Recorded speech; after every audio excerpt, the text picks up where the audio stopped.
తాకట్టులో బంగారాన్ని విడిపించి ఆ రోజు ఆన్లైన్ రేటుకే మేము కొంటాం. Sharma gold company.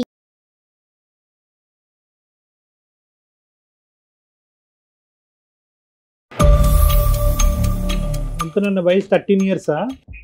13 years. ఏంట్రా నీకు ఇంత చిన్న వయసులో కష్టం ఏమైందన్న? అమ్మ ప్రేమ దక్కట్లేదు నాకు. నాన్న ప్రేమ ఎలాగో దక్కదు మేడం. కోపంగా చూస్తుంది, కొడతానికి వస్తుంది సార్, నేను పరిగెత్తేస్తాను సార్. ఒక అంకుల్ వస్తున్నారు మేడం ఇంటికి. పేరెంట్స్ మీటింగ్ కూడా రాదు సార్. అందరు మదర్స్ డాడీస్ అందరు వచ్చారు సార్. నేను ఎవరు మా మదర్ కూడా రాలేదు సార్. ఆ పిల్లకి ఏం జరుగుతుంది అనేది తెలుసు, చెప్పుకోలేకపోతుంది. చెప్తే ఏం జరుగుతుందో తెలియదు. ఫ్రెండ్ కూడా మాట్లాడట్లేదు నాతోటి. నా ఒక్కదానితో నేను నా మనసు చెప్పుకుని ఉంటున్నాను. నేను నాకు అమ్మ ప్రేమ కావాలి సార్. ఈ అంకుల్ ఎవరమ్మా? నాన్నగారు ఫ్రెండా? ఎవరు ఈ అంకుల్? అంకుల్ అంటే ఎవరు? ఏమో తెలియదు సార్. అమ్మ గురించి చెడ్డ అభిప్రాయం, నాన్న గురించి చెడ్డ అభిప్రాయం అన్నది తెచ్చుకోవద్దు. అమ్మ ప్రేమ కొంచెం సొల్యూషన్ చూపించండి సార్, నాకు అదే చాలు ఇంకా.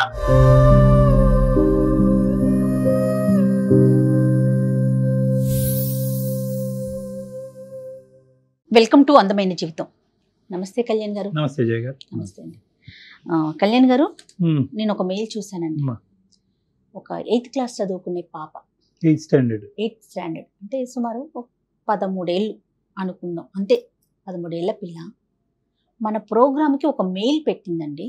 తల్లిదండ్రుల పద్ధతులు, వాళ్ళ ఆచార వ్యవహారాలే పిల్లల మీద ప్రభావం చూపిస్తాయి. ఖచ్చితంగా వాళ్ళ నడవడిక మీద మన ఇన్ఫ్లుయెన్స్ అనేది బాగా ఉంటుందని ఆ మెయిల్ చూసి నాకు నిజం, ఇది 100% నిజం అన్నయ్య అనిపించింది కళ్యాణ్ గారు. పాప పేరు నవ్య. అసలు అంత చిన్న పిల్లకి ఎంత మెచ్యూర్డ్ గా పెట్టిందో షాక్ అయ్యానండి నేనైతే. ఖచ్చితంగా మాట్లాడదామండి, కాల్ చేస్తాను. తప్పకుండా. అంటే వయసుతో సంబంధం లేదు, ఎవరికో ఒకరికి చెప్పుకోవాలనే ఒక ఆలోచన ఉంటుంది. చిన్న పిల్లల్లో కూడా అంత మెచ్యూరిటీ లెవెల్స్ నిజంగా హ్యాట్స్ ఆఫ్ అండి.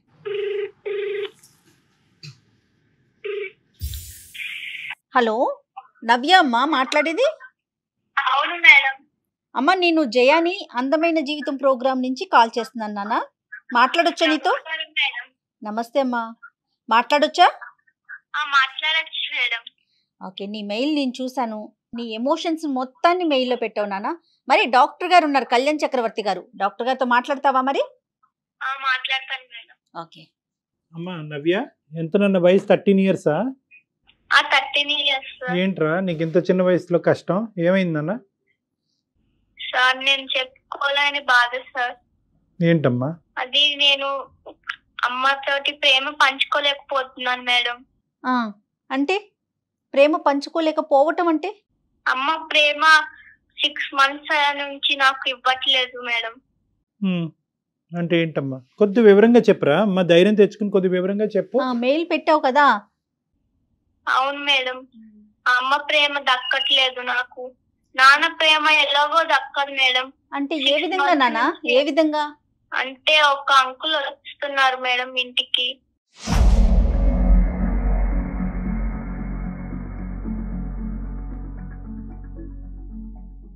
మంచి నుంచి ఇలా ఏమైనా వాటర్ అడిగినా, స్నాక్స్ అడిగినా కోపగించుకుంటుంది మేడం. ఈ అంకుల్ ఎవరమ్మా? నాన్నగారు ఫ్రెండా? ఎవరు ఈ అంకుల్? అంకుల్ అంటే ఎవరు? ఏమో తెలీదు సార్. అమ్మ దగ్గరికి వస్తాడు, అప్పటిదాకా వాళ్ళిద్దరు మాట్లాడుకుంటారు అంకుల్. నేను ఏదో వాటర్ తీసుకుందామని వెళ్ళేటప్పటికి వాళ్ళిద్దరు నా వంక సీరియస్ గా చూస్తారు అంకుల్.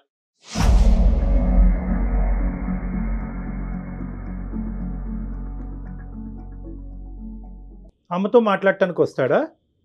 అమ్మతో మాట్లాడతాడు సార్. మరి ఆ టైం అప్పుడు నాన్న ఎక్కడ ఉంటాడు? నాన్న ప్రేమ నాకు దక్కట్లేదు అంటావు, మరి నాన్న ఎక్కడున్నాడు? ఈ ఊర్లో లేడా? ఎక్కడుంటాడు నాన్న? నాన్న జాబ్ కి వెళ్ళిపోతాడు సార్. ఎప్పుడో సాయంత్రం మేము పడుకున్నాక వస్తారు, తింటారు, పడుకుంటారు. నాకు అసలు మేము మళ్ళీ పొద్దుట్లు లేసేటప్పుడు కూడా ఉండడు ఇంట్లో. మేము స్కూల్కి వెళ్ళిపోతాం, మళ్ళీ వచ్చినాక పడుకున్నాక వస్తారు నాన్న.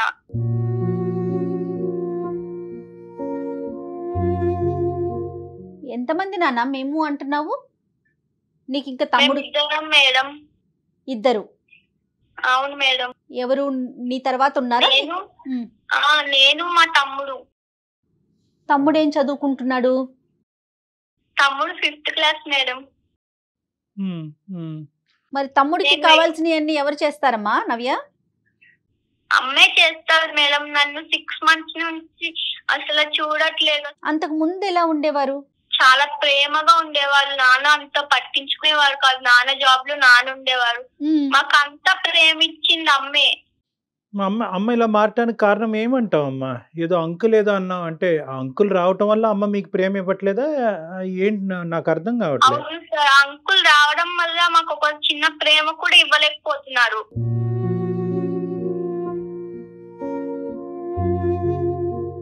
మరి అడిగావా అమ్మ, ఎవరమ్మా అంకుల్, ఎందుకు వస్తున్నాడమ్మా, ఎవరమ్మా, మాకు ఎందుకు ప్రేమ తగ్గుతుంది నీ దగ్గర నుంచి అని అడిగావా? అడుగుదామన్నా కొడతారు సార్. ఇట్లా కళ్ళు పెద్దగా చేసి చూస్తాం. అట్లా నాకు చాలా భయం వేస్తుంది అమ్మ దగ్గరికి వెళ్ళాలన్నా. అమ్మ దగ్గరికి వెళ్ళాలంటే భయం వేస్తుంది. ఒక రోజు ఈ అంకుల్ ఎవరని అడిగితే ఆ రోజు నన్ను కొట్టింది అంకుల్.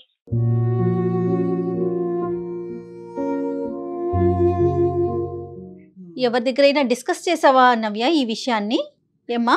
మా ఫ్రెండ్ కి చెప్పాను మేడం. ఒకసారి చెప్తే వాళ్ళ మమ్మీకి చెప్పిందంటే మా ఫ్రెండ్ కూడా మాట్లాడట్లేదు నాతోటి.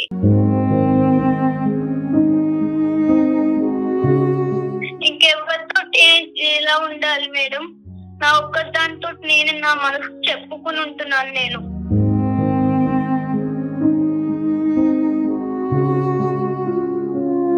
మా తమ్ముడు కూడా బాధపడుతున్నాడమ్మా. తమ్ముడు కూడా ఇలాగే ఫీల్ అవుతున్నాడా నీలాగే? తమ్ముడు చిన్న పిల్లోడు అంకుల్. తమ్ముడికి ఏం తెలుస్తే స్కూల్కి వెళ్తాడు, వస్తాడు, నాతో ఆడుకుంటాడు, పడుకుంటాడు.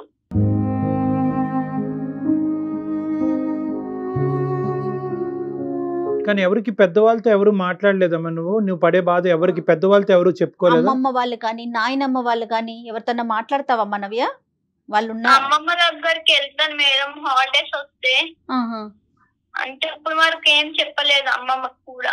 అమ్మమ్మ బాధపడుతుంది కదా మేడం అమ్మ వల్ల. ఎంత మెచ్యూర్డ్గా మాట్లాడుతోంది డాక్టర్ గారు. నాయనమ్మ వాళ్ళు ఎక్కడ ఉంటారమ్మా?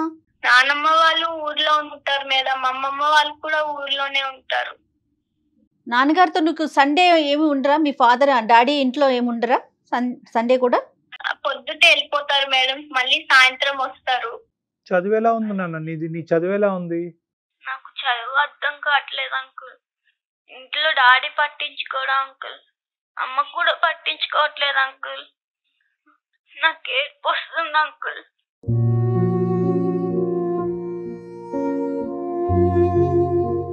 ఏమవ్వాలనుకుంటున్నావు లైఫ్ లో నువ్వు? నా గోల్ డాక్టర్ సార్. నేను మంచిగా చదువుకుని ఉండాలనుకుంటున్నాను. అమ్మ వల్ల ఇలా నేను కొంచెం నాకు శాంతం చిన్న పిల్ల కాదు, అందుకని పెద్ద పిల్లను కాదు. ఏదైనా కూడా తన ఏజ్ లో కొన్ని అంశాలు తనతో మాట్లాడటానికి ఇక్కడ మనకు వీలు పడదమ్మా, దొరకట్లేదు కాదమ్మా. ఇప్పుడు నువ్వు ఏం కావాలని మాకు చేసావమ్మా? అంటే నువ్వు చాలా మంచి పని చేసావు, ఈమెయిల్ పంపించావు. అట్లీస్ట్ మాలాంటి వాళ్ళు నీలాంటి వాళ్ళకి హెల్ప్ చేయగలవు అనేటటువంటి ఉద్దేశంతో నువ్వు చేయటం అన్నది చాలా గొప్ప విషయం అమ్మా. నాకు అమ్మ ప్రేమ కావాలి సార్. అమ్మ ప్రేమ కావాలి. సొల్యూషన్ చూపించండి కొంచెం.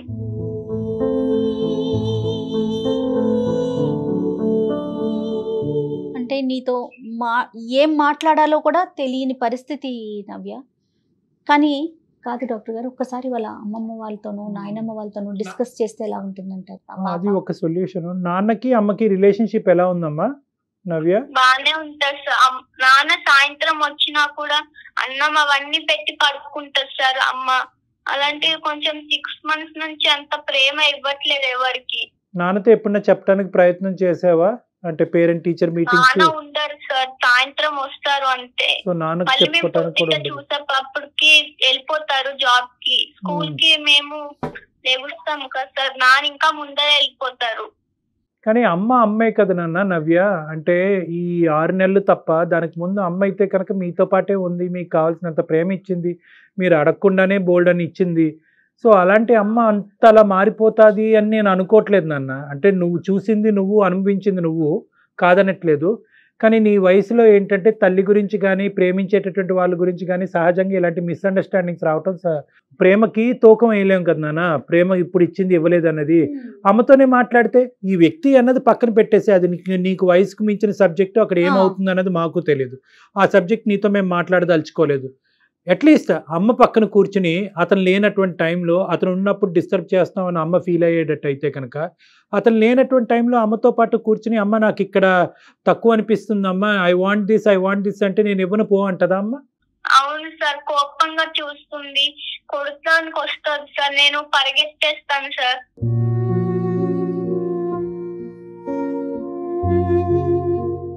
ఏది అతను లేనటువంటి టైంలో కూడా అమ్మనది అడిగితే అమ్మ కోపం వస్తుంది సార్. నేను వెళ్తాను, స్నాక్స్ ఏమన్నా ఉన్నాయి అంటే లేవు వెళ్ళు అంటారు సార్. నేను వెళ్ళి కొంచెం తల్లన్నం ఉంటే తినేస్తాను సార్.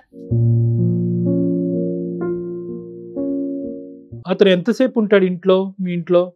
ఒక 1 hour వరకు ఉంటారు సార్. 1 hour 2 hours ఉండి మాట్లాడుకుంటారు, గుసగుసలు ఆడుకుంటారు సార్. నాకు ఎంత ఫీలింగ్ అవుతుంది సార్.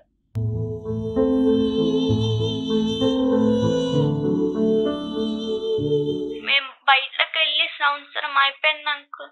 మా ఫ్రెండ్స్ ఏమో సండే అవ్వగానే మండే వచ్చి మేము అక్కడికి టూర్కి వెళ్ళాం, ఇక్కడికి వెళ్ళామని చెప్తుంటే బాధ వచ్చేస్తుంది నాకు. ఎందుకు ఇలా ఉంది మా ఇంట్లో అర్థం కావట్లేదు అంకుల్.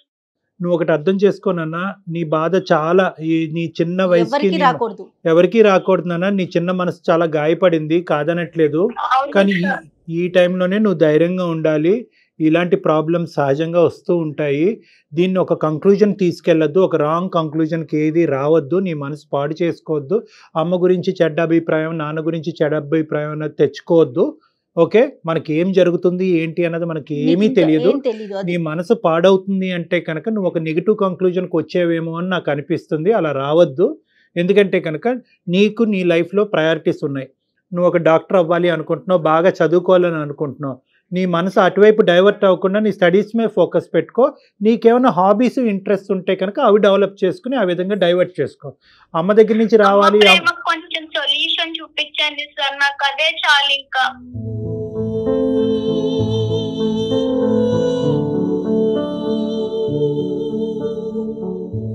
నాన్న, మా వంతు ప్రయత్నం మేము ట్రై చేస్తాము. కానీ నేను నీకు చెప్పేది ఏంటంటే కనుక, నీకు ఏదైతే రావట్లేదు అని అనుకుంటున్నావో దాని మీద నువ్వు ఎక్కువ దృష్టి పెడితే కనుక అది ఇంకా ఇంకా దూరంగా నీకు అనిపిస్తూ ఉంటుంది. ఈ వయసులో నువ్వు అనుకుంటే చాలా హాబీస్, ఇంట్రెస్ట్ డెవలప్ చేసుకోవచ్చు. నీ మైండ్ని డిస్ట్రాక్ట్ చేసుకోవచ్చు. గేమ్స్, ఆటపాటల్లోకి డైవర్ట్ చేసుకోవచ్చు. అమ్మ ప్రేమ ఇదివరకు వచ్చింది, ఇప్పుడు కరువు అయింది, ఇప్పుడే నాకు ఈ ప్రేమ కావాలి అంటే కనుక ఆ ప్రేమ ఇంకా ఇంకా దూరంగా వెళ్తున్నట్టు నీకు అనిపిస్తూ ఉంటుంది.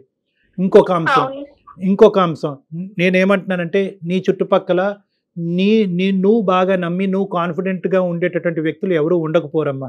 అమ్మమ్మ కానీ, నాయనమ్మ కానీ, ఎవరో ఒకరితో, మామయ్యలతో కానీ, ఉంటారు కదా నాన్న, వాళ్ళతో. అంటే నీకు ఇది నేను